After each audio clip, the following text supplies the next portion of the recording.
పొందుతున్నారు. బలం ఎలా వస్తుంది అదో సబ్జెక్ట్. మళ్ళీ బలమైన ఆహారం తీసుకుంటే బలం వస్తుంది, బైబిల్ గ్రంథాన్ని ఎక్కువ చదివితే బలం వస్తుంది, పరిశుద్ధాత్మతో అభిషేకించబడితే బలం వస్తుంది. పరిశుద్ధాత్మ మీ మీదకి వచ్చినప్పుడు మీరు శక్తి పొందుదురు.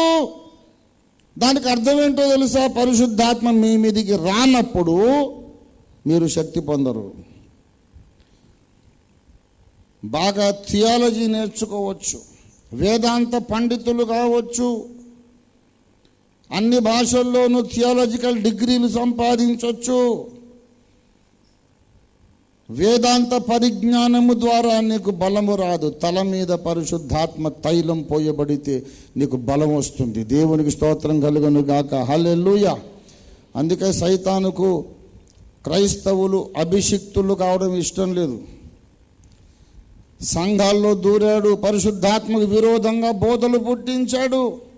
పరిశుద్ధాత్మ పొందక్కర్లేదు, పరిశుద్ధాత్మ ఇప్పుడు అవసరం లేదు, ఆత్మ ద్వారానే రక్షణ పొందాము, ఆత్మ ద్వారానే మనం ఒప్పించబడ్డాం, మారు మనసు పొందాం, నూతన జన్మ పొందాం, మళ్ళీ ఆత్మ మనకు అక్కర్లేదని యాంటీ పెంటకోస్టల్ టీచింగ్, పరిశుద్ధాత్మకు వ్యతిరేకమైన బోధలతో సంఘాలను నింపేశాడు. ఇది సైతాను కుతంత్రము. పరిశుద్ధాత్మ అభిషేకం మనకు అవసరం. ఆల్రెడీ మన లోపల పరిశుద్ధాత్మ ఉన్నాడు కదండి, మళ్ళీ ఎలాగొస్తాడు అంటాడు ఒక ఆయన. అమాయకత్వం ఇది. పరిశుద్ధాత్మాభిషేకము తల మీదికి రావడం వేరు, దాహం వేసినప్పుడు లోపలికి తాగడం, నీళ్లు త్రాగడం వేరు. దాహం వేసినప్పుడు నీళ్లు త్రాగుతాము, నీళ్లు మన పొట్టలోకి వెళ్తాయి, దాహం చల్లారుతుంది. కానీ తల మీదికి నూనెగా దిగి రావడం వేరు. పరిశుద్ధాత్ముడు అనేక సార్లు మన మీదకి వస్తాడు. మనలోనే ఉన్న పరిశుద్ధాత్మ మళ్ళీ వస్తాడని దేవుడు కాబట్టి. చిన్న ఉదాహరణ, దృష్టాంతం. వేసవి కాలం మన పడక గదిలో కిటికీ ప్రక్కన పడుకొని చల్లటి గాలి రాగానే, ఆహా ఇంత చల్లటి గాలి వచ్చిందండి, చక్కటి గాలి వస్తుంది, ఇక్కడ రండబ్బాయి అని అందరినీ, ఇంట్లో ఉన్న వాళ్ళందరినీ పిలుస్తాం, ఈ కిటికీ దగ్గర చల్లని గాలి వస్తుందని. ఏమొచ్చిందట? కిటికీలోంచి ఏమొచ్చింది? గాలి. మరి అంతసేపు వీడు ఏం పీల్చి బతికాడు? అంతసేపు ఆ రూమ్లో గాలి లేదా? అంతసేపు గదిలో గాలి ఉన్నది, గాలి పీలుస్తూనే ఉన్నాడు, మళ్ళీ గాలి వచ్చిందట. గదిలో గాలి ఉంది, మళ్ళీ గాలి వచ్చింది. అలాగే నీలో పరిశుద్ధాత్మ ఉన్నాడు, అడిగితే మళ్ళీ వస్తాడు. దేవుని స్తోత్రం కలుగును గాక. అతి తెలివిగా మాట్లాడి లేఖనాలకు విరుద్ధంగా పోరాడి బలహీనులైపోతున్నారు జనాలు. పరిశుద్ధాత్మ అంటే ఇష్టం లేదు. ప్రసంగాలకు పిలిచి నా సేవారంభంలో చెప్పేవాళ్ళు, అయ్యగారు మీరు ఏ బోధన చేయండి కానీ అదొక్కటి చెప్పకండి. ఏంటి ఆ ఒక్కటి అంటే? పరిశుద్ధాత్మ గురించి మాట్లాడొద్దట. చాలా విచిత్రం. పోయినసారి ఇక్కడికి నేను వచ్చినప్పుడు స్పర్జన్ రాజు గారు చెప్పారు, ఓఫీర్ గారిని బిలోకండి, ఆయనకు పరిశుద్ధాత్మ అంటే నమ్మకం లేదన్నట్టు. నేను ఐపీసీ వాడిని, పరిశుద్ధాత్మ నేను నమ్మకపోవడం ఏంటి? అన్య భాషలు మాట్లాడకుండా ప్రార్థన చేయను అసలు నేను. ఏదో ఒకటి వ్యర్థమైనటువంటి విష ప్రచారాలు చేయడం, ఇదంతా సైతాను కుతంత్రమే. నీవు సత్యములోనికి వెళ్ళడం సైతానికి ఇష్టం లేదు. బైబిల్ను లోతుగా తెలుసుకోవడం నీ విషయంలో సైతానికి ఇష్టం లేదు. పరిశుద్ధాత్మ నీవు పొందటం సైతానికి ఇష్టం లేదు. కానీ దేవుని చిత్తము ఏమనగా, పరిశుద్ధాత్మ మీ మీదకి వచ్చినప్పుడు మీరు శక్తి పొందట దేవుని చిత్తం. దేవుని స్తోత్రం కలుగును గాక. హల్లెలూయా, హల్లెలూయా. ఏ డినామినేషన్ వాళ్ళు ఆ డినామినేషన్లోనే ఉండండి, అభ్యంతరం లేదు. కానీ పరిశుద్ధాత్మ అయితే పొందండి. డినామినేషన్లు అన్ని ప్రహరీ గోడలు కట్టుకొని దడులు కట్టి అందరు గుంపులన్నీ చీల్చి కూర్చున్నారు.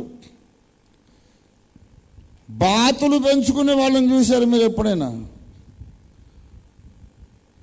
ఊళ్ళు దాటి, అడవులు దాటి, పల్లెలు గ్రామాలు దాటి బాతుల మందలు తోలుకుంటూ వెళతారు. ఒక్కొక్కడికో 50 బాతులు 100 బాతులు ఉంటాయి. తోలుకెళ్ళిన తర్వాత ఎవడి బాతుల్ని వాడు ఆ కర్ర పుల్లలతో చుట్టూ దడులు కట్టి ఫెన్సింగ్ కంచె వేసి, ఈ బాతులు నావి, ఆ బాతులు నీవని చెప్పేసి విభజించి పెడతారు. ఈ బాతులకేం తెలియదు పాపం. ఆ కర్ర పుల్లల సందుల్లో గుండా ఈ బాతులు ఆ బాతులు చూసుకొని బెక్కబెక్క అనుకుంటుంటాయి.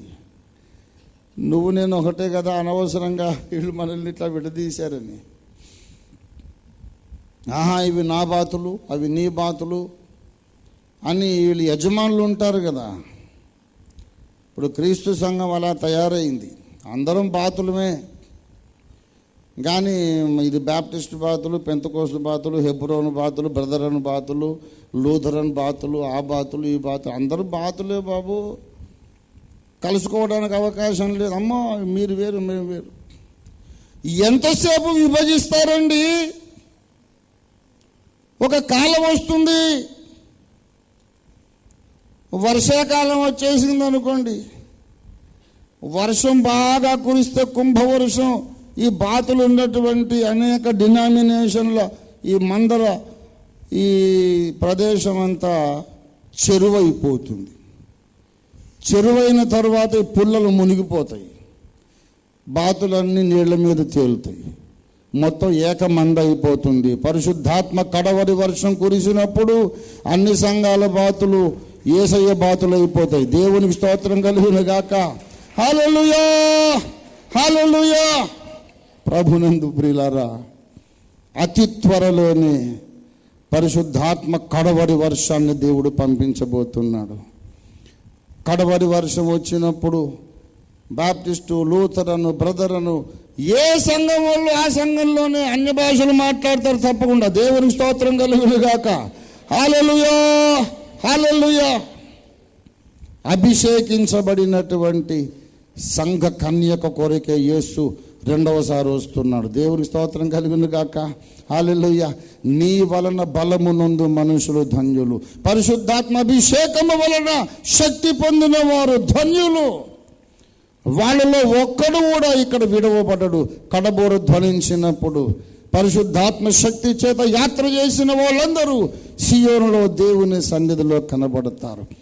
మన జీవితంలో 2 క్రైసిస్ ఎక్స్పీరియన్సెస్. ఒకటి బలిపీఠమును ఆశ్రయించుట, రెండవది పరిశుద్ధాత్మ తైలాభిషేకము పొందుట, మూడవది రాకడలో ఎత్తబడుట. దేవునికి స్తోత్రం కలుగును గాక. హల్లెలూయా. మనం ప్రభువుని అడుగుదాం. ప్రభువా,